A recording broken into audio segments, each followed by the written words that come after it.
Olá pessoal, tudo bem? Esse é o programa Entrevista Ideal e hoje, recebendo aqui o desembargador, ele disse que prefere que chame de Muito advogado, melhor. doutor Hernani Barreira. Doutor Hernani Barreira, um grande idealino, mais de 3 décadas como sócio, né? Talvez mais, né? Talvez mais. Talvez mais. E é um prazer recebê-lo aqui, doutor Hernani. Tudo bem? É uma satisfação sempre muito grande passar pelo ideal, ficar no ideal ou almoçar no ideal. Olha só.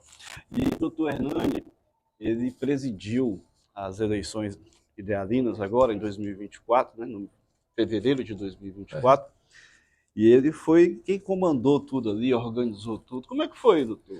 Foi uma eleição saborosíssima para mim, porque eu revi um verdadeiro lençol de amigos e amigas. E mais do que isso, eu tive a felicidade de presidir uma eleição em que a disputa ocorria entre os dois sexos que compõem o gênero humano. Uma dama e um cavalheiro que, como dama e cavalheiro, se comportaram em todo o decurso do pleito. Doutor Hernani, agora vamos falar um pouquinho da sua vida aqui, uma história fantástica. Como é que foi a infância lá em Cajazeiras? Cajazeiras aqui, não é? Cajazeiras, um pouco para cá de Messejana, entende? Foi uma infância maravilhosa, entende? Porque uma infância cercada da natureza, cercada da pureza de um povo maravilhoso, cercado de ternas e doces lições de vida e cercada, acima de tudo, do espírito cristão que iluminou a vida da minha família desde a primeira concepção de vida que eu tive. E o Instituto José de Alencar? Como era o nome da... Minha primeira escola e a grande mestra, dona Angélica Matos Gugel do Amaral. Professora notável, que administrava não só as melhores aulas que as crianças de então podiam receber, mas o fazia num estabelecimento modesto, simples, entende? Cercado de todas as garantias que o saber humano pode estabelecer para as crianças. E no convívio permanente com a sua família. Era uma família interessantíssima. Dona Angélica era uma mulher austera, composta, autoritária e autorizada a dizer as coisas. Seu marido era o seu efígio, um homem, um poeta, poeta da vida e das coisas. Ele tinha uma pequena serraria, tomava uma cachaça grande, a dona Angélica então o trancava na serraria. Enquanto a dona Angélica tentava educar os meninos, o seu efígio tentava suborná-los com um bombom ou com um cigarro, para que abrissem a porta e ele voltasse a tomar outra carraspana e receber da dona Angélica as advertências eternas que o levaram, chegaram a levar ao túmulo, porque a dona Angélica tanto reclamava como sorria depois das loucuras do seu ofício. Essa deve ter muita história dessa época, né? Doutor Hernani, e aí depois o senhor veio morar em Fortaleza?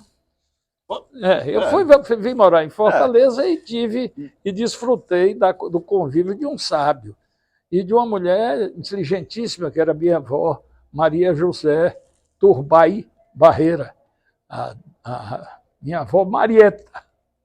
Mas já que o senhor falou na sua avó, eu sei, existe um personagem na sua vida que ele marcou muito, né? É uma referência, que é o seu avô. Meu avô, Meu avô é uma referência para a cultura do Ceará.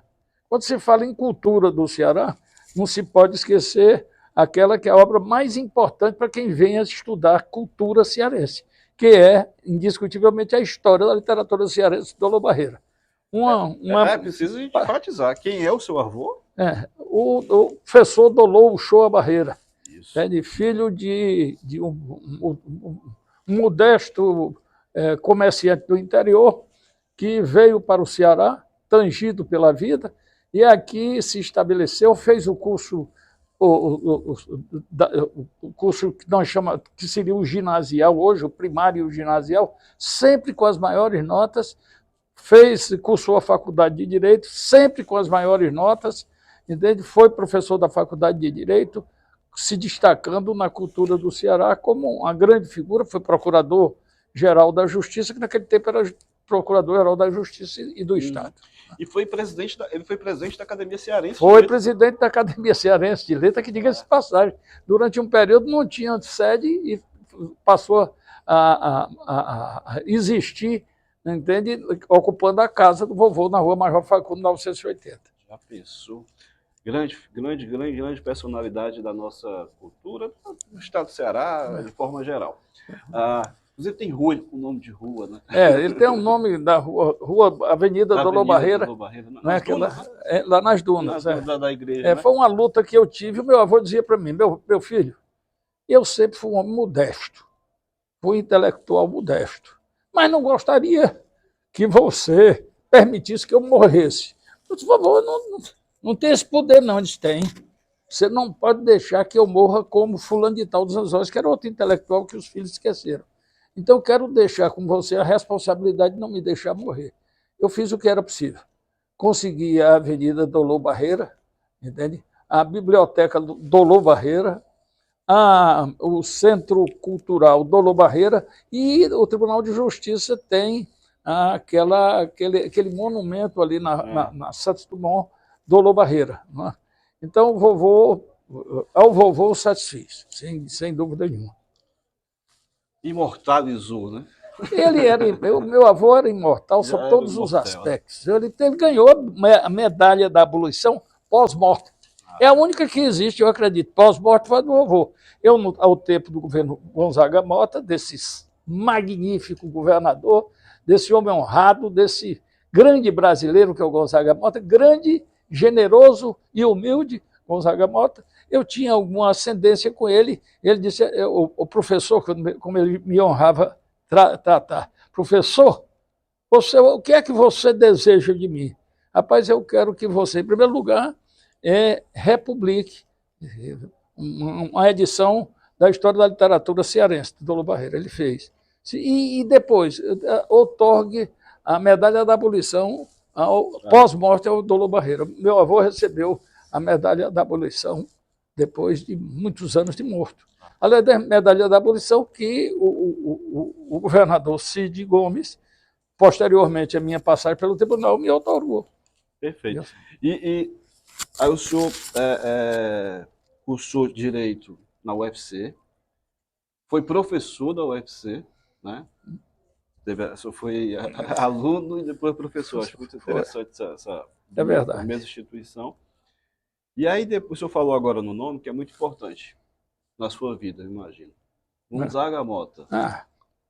Governador Gonzaga Mota. O Totó é um paradigma como político. Um homem que chegou na política por uma circunstância indescritivelmente ocasional e em lá chegando só trouxe boas lições, só passou boas lições. Sofreu as consequências do político que não tem dinheiro, pobre, paupérrimo, como paupérrimo continua, entende? Mas, acima de tudo, um homem muito devotado à ideia de que é possível fazer política com altivez. Ele errou, indiscutivelmente, quando permaneceu num governo no momento em que ele poderia ter sido senador com maior tranquilidade. E no governo Gonzaga Mota, o senhor teve vários cargos e funções. Eu fui... Você era o braço direito do Gonzaga Mota? Não diria que era o braço direito, mas era o braço leal do Gonzaga Mota, absolutamente leal. O senhor foi procurador? Fui procurador, fui subprocurador, fui procurador, fui secretário de administração, secretário da Casa Civil, num determinado momento até secretário da Educação. E conselheiro? Não diria conselheiro, porque não se pode dar conselho a sábio. Mas eu fazia algumas advertências que a vida comigo foi... Ela me deu boas lições. E o Totó não passou pelas traquinagens que eu passei. Entende? Por culpa minha ou por culpa dos outros. Passei. Hernani, perdão. Hernani, claro, Hernani, melhor. E após o governo Gonzaga Mota, o senhor assume pelo quinto, né? Eu fui escolhido graças à generosidade do Tribunal de Justiça, dos 11 desembargadores, eu tive 10 votos. Entende? Foi muita generosidade, porque a minha eleição, entende, foi numa lista em que grandes advogados concorriam, entende? E que havia a convicção de que, se eu entrasse na lista, era eu nomeado, pela ligação que eu tinha com o governador. E isso aconteceu. Não é? Eu fui nomeado, eu tive 10 votos, fui nomeado, e no Tribunal de Justiça tive uma convivência agradável e em certas ocasiões, tumultuosa ou tumultuária, não sei bem. E a verdade é que eu lá pude deitar algumas lições e receber muitas mais, das quais todas eu levo boas lembranças, firmes e doces lembranças. O senhor foi presidente mais de um mandato. Eu, no Tribunal Regional Eleitoral, fui o único desembargador no Ceará. Isso não é grande coisa, isso significa facilidade de convivência. Isso não é qualidade minha, era qualidade do... Porque o senhor foi eu fui reeleito, eu fui presidente do TRE e reeleito. Eu sou o único, fui o único que foi reeleito no TRE. E depois foi presidente. Posteriormente, eu cheguei à presidência do Tribunal de Justiça, entende? Onde tive a honra de lutar pela virtualização, entende? De aumentar o número de juízes, de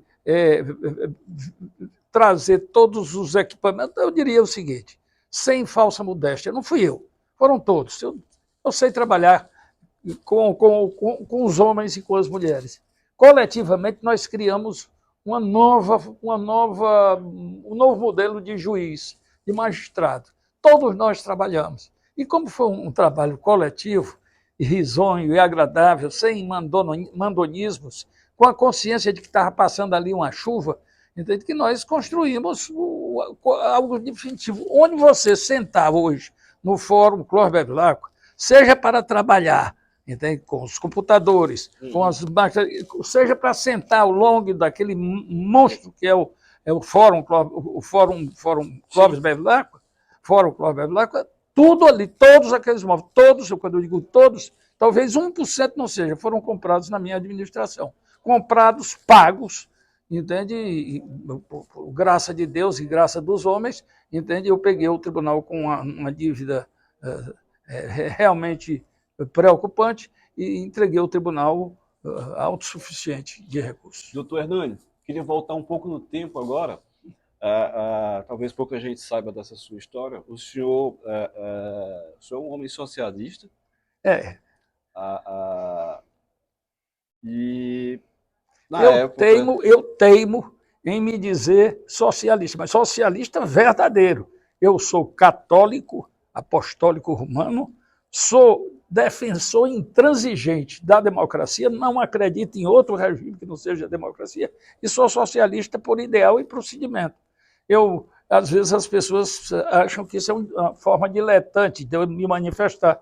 Eu gosto de me vestir direitinho, eu gosto de botar perfume, eu gosto de estar perfumado, porque aprendi com as prisões que sofri ao tempo da Revolução. Era isso que eu ia falar. Entende? O doutor Hernani foi preso várias vezes. E a gente conversando, ele me contou que teve um episódio que ele estava preso, saiu, foi fazer um manifesto na Praça do Ferreira. Saía e ia fazer discurso, novamente preso.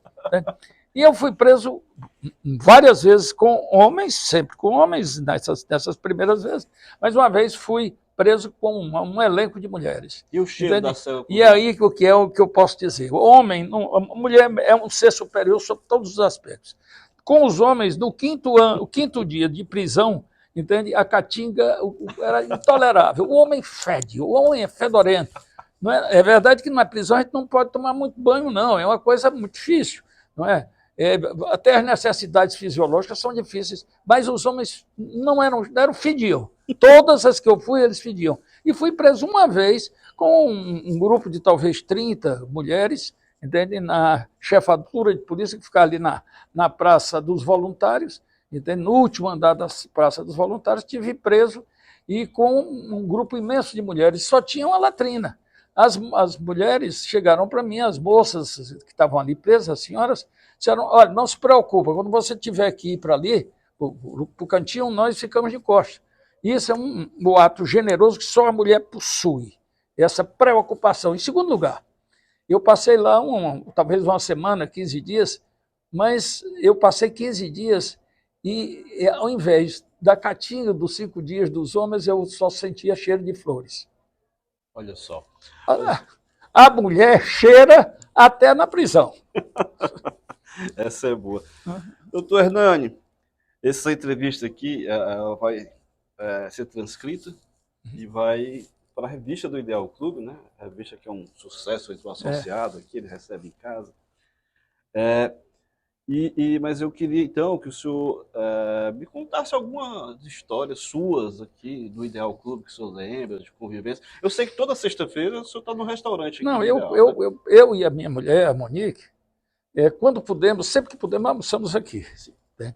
Almoçamos aqui porque aqui eu digo, Monique, ali eu encontro os meus amigos e, acima de tudo, eu tenho o melhor serviço de garçons e as comidas mais honestas que a gente pode desejar. Entende? O ideal é ter um restaurante que não é um restaurante comercial, é um restaurante para pessoas bem intencionadas. Entende? Não tem os enfeites que são comuns, mas tem o sabor maravilhoso da boa cozinha. E ainda tem o uísque que de vez em quando aqui eu deixo aqui sempre uma garrafa de vinho e uma garrafa de uísque. Né? De vinho, para a minha mulher, quando vem, ela toma vinho. Eu sempre gosto de tomar uísque. Tomo 2 uísques, no máximo, porque eu trabalho o dia todo. Né? Eu sou um bicho carpinteiro. Aí, de vez em quando, o Luiz Fernando Porto Mota toma o seu uísque? Não só o Luiz Fernando. Os meus amigos me conhecem bem. Sabem que eu tenho por eles... Eu não tive irmãos. Eu tive uma irmãzinha.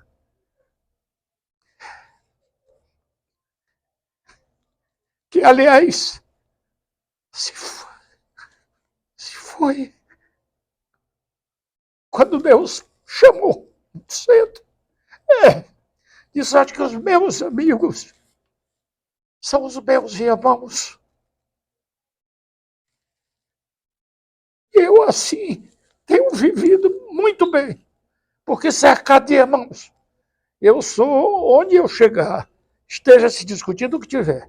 Pode estar discutindo fascismo e comunismo e democracia, eu posso conversar, podem ficar tranquilos, eu posso ter tomado 5 doses de uísque, eu não levanto a voz para me desentender com ninguém. Pelo contrário, eu acho que o debate é sempre bom, a gente chega quase sempre a um empate, se forem pessoas civilizadas. Você discute, termina num empate. Não é? E eu tenho muita facilidade de conviver com as pessoas por isso. Então, viver aqui no Ideal, participar da vida do Ideal, é participar de uma democracia de homens e mulheres civilizados. A eleição foi um primor. Eu passei aqui de 8 horas da manhã até 7h30, 8 horas da noite, 12 horas de trabalho ininterruptos, entende? E não tive um momento de cansaço. Aliás, isso para mim é o comum, é o meu dia a dia no escritório. E, para a gente encerrar, um prazer conversar com o senhor aqui, muito aprendizado.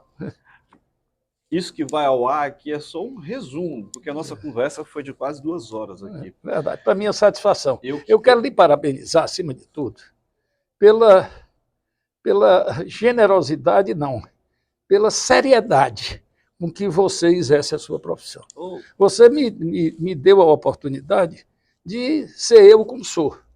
Eu gosto de ser assim, entende? Eu gosto de ser um homem com amigos. Nós estamos tendo a primeiro bate-boca mais próximo, não é? Bate-boca não, bate-papo mais próximo. Bate-boca a gente não teve aí, né? Não teremos. Entende? Bate-papo mais próximo.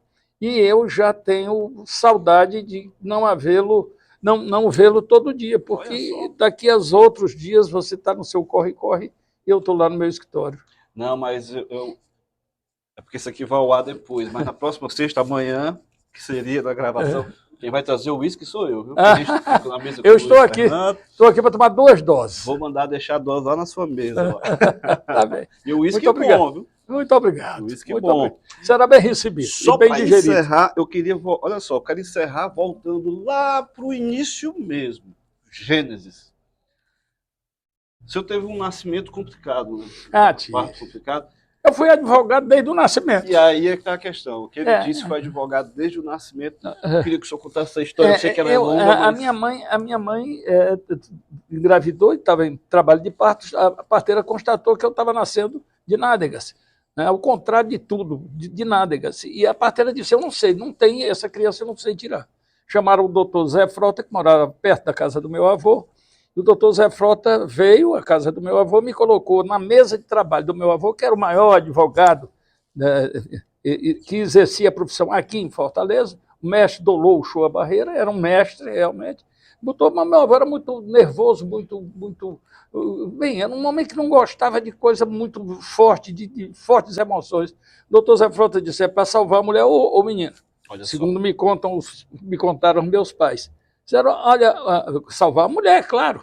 Ele disse, é porque o menino tem que sair com a corda 1 do violão. O meu avô quase enlouquece. Doutor Zé Frota, que era muito amigo dele, que moravam menos de um quarteirão um do outro, resolveu fazer uma manobra especial que ele... Enfim, eu saí, eu nasci. Nasci a minha mãe sobre dores intensíssimas, eu com dores inconscientes, e durante 1 ou 2 meses, com a cabeça baixa, que diziam que eu ia ficar abestalhado. Abestalhado eu fiquei, mas não tão tolo a ponto de não poder me comunicar com o gênero humano. Então, nasceu sobre a mesa de... Mesa de trabalho do meu avô, era o birô do meu avô, no escritório de advocacia do avô dele. E até hoje estou lá. Formado em advogado, formou-se em Direito, foi professor da UFC, procurador do Estado, várias outras coisas. Eu cheguei a ser, que é uma coisa que eu não lhe disse e tenho que dizer. Eu cheguei a tudo que se pode querer. Um menino tolo e pobre pode imaginar obter no Ceará sem eleição. Eu fui até governador. Assumi o governo do Estado. Foi governador do Estado. Por quê? 5 dias? Foi uma semana. Mas foi uma semana que o Estado melhor aplicou seus recursos. Porque só houve uma despesa. Eu tenho a honra de dizer que fui à Secretaria da Fazenda e exigi que se pagasse um carrilhão que hoje toca sinos na igreja da Sé. Quem era o governador na época? Era o governador era o Cid Gomes, que foi um paradigma, devo dizer, um paradigma. Nunca me fez um pedido sequer. A um homem aberto como eu, fácil de se fazer um pedido, nunca me fez um pedido, me ajudou suficientemente dentro dos parâmetros que se deve ajudar os homens públicos. Ele mandava para o tribunal aquelas verbas que eu apresentava como imperativo para que o tribunal passasse a ser do último lugar em que eu peguei em 2º lugar do Brasil, 2º lugar em prestação de trabalho forense. 2º do Brasil. Só perdeu para um tribunalzinho aqui da Amazônia que tinha, na verdade, 180 processos, era fácil. Né? Então, pessoal, se a gente for conversar aqui com a história, for contar a história dele aqui, vamos passar um dia inteiro. Porque aí daí está nessa questão da política, etc, muita coisa. Foram quantos anos de tribunal? Como desembargador? Tribunal, eu não conto os anos que eu tive lá. Eu não sei, eu não gravo números, sabe? Eu não gravo números, eu vou dizer por quê. Porque quando perguntam a minha idade, eu prefiro dizer que tenho mais tempo do que eu tenho. Me perguntam às vezes, eu para me sentir mais jovem. Você diz, qual é a sua idade? Eu digo 86. 86 bem vividos. Você diz, mas você está novo, que coisa boa, você está novo. Digo, é a única forma que eu tenho hoje em dia de poder ser chamado de novo. Boa tática, agora eu vou aumentar a minha idade também, para você dizer que eu aumento. Pessoal, um prazer enorme. Obrigado a você, obrigado a todos por perderem tempo de me ouvir. Como eu falei aqui, já foi tudo, até governador, menos abobalhado, que ele falou que foi, isso ele nunca foi. Então, assim, esse foi o Entrevista Ideal de hoje, muito bacana, muito bacana. Vocês vão ver esse conteúdo também na revista impressa do Ideal Clube. E até uma próxima, pessoal. Um grande abraço, tchau!